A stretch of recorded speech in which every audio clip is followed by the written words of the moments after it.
Yes, അപ്പോൾ SIR-മായി ബന്ധപ്പെട്ടുള്ള നടപടിക്രമങ്ങൾ ഇങ്ങനെ പുരോഗമിക്കുകയാണ്. അപ്പോൾ ഇപ്പോഴത്തെ കരട് വോട്ടേഴ്സ് ലിസ്റ്റിൽ കയറി പറ്റാത്തവർക്ക് ഇനി അതിലേക്ക് ആഡ് ചെയ്യാനുള്ള അവസരമാണ് ഇപ്പോൾ നടക്കുന്നത്. അപ്പോൾ ഈ ഹിയറിംഗിൽ നേരിട്ട് ഹാജരാകുന്നതിലെ ഇളവിനായി കേന്ദ്ര തെരഞ്ഞെടുപ്പ് കമ്മീഷൻ ഔദ്യോഗിക ഉത്തരവ് ഇറക്കില്ല എന്നുള്ളതാണ് വളരെ പ്രധാനപ്പെട്ട ഒരു വിവരമാണത്. ഇളവുകൾ EROമാരുടെ വിവേചനമനുസരിച്ച് അനുവദിക്കാനാണ് തീരുമാനം. വോട്ടർമാരുടെ സാഹചര്യം മനസ്സിലാക്കി EROമാർ തീരുമാനമെടുക്കണമെന്നാണ് മുഖ്യ തെരഞ്ഞെടുപ്പ് ഓഫീസറുടെ നിർദ്ദേശം.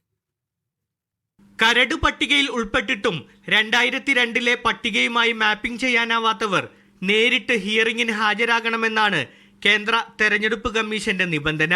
രോഗശയ്യയിലുള്ളവർക്കും വിദേശത്തു പോയവർക്കും ഇതെങ്ങനെ സാധ്യമാകുമെന്ന ചോദ്യം മുഖ്യ തെരഞ്ഞെടുപ്പ് ഓഫീസർ വിളിച്ചു ചേർത്ത യോഗത്തിൽ രാഷ്ട്രീയ പാർട്ടികൾ ഉയർത്തിയിരുന്നു.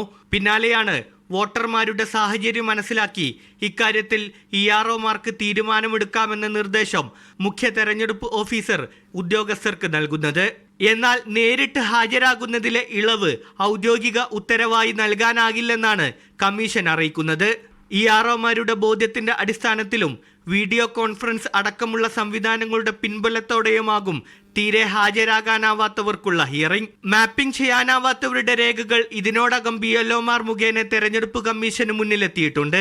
ഈ രേഖകൾ തൃപ്തികരമാണെങ്കിൽ ഹിയറിംഗ് ഒഴിവാക്കാനുള്ള അധികാരവും EROമാർക്കുണ്ട്. പേരിലും പ്രായത്തിലുമുള്ള ചെറിയ തെറ്റുകൾ സാക്ഷിപത്രം നൽകി തിരുത്തുവാൻ BLOമാർക്കും കഴിയും. അർഹരായവർ മുഴുവൻ അന്തിമ പട്ടികയിൽ ഉണ്ടാകുമെന്നാണ് കേന്ദ്ര തെരഞ്ഞെടുപ്പ് കമ്മീഷന്റെ ഉറപ്പ്. എന്നാൽ ഇളവുകളടക്കമുള്ള കാര്യത്തിൽ ഉത്തരവിറങ്ങാതെ താഴെത്തട്ടിൽ അതെങ്ങനെ നടപ്പാക്കുമെന്നത് ചോദ്യമാണ്. സൊഫാൻ VP, മീഡിയ 1, തിരുവനന്തപുരം.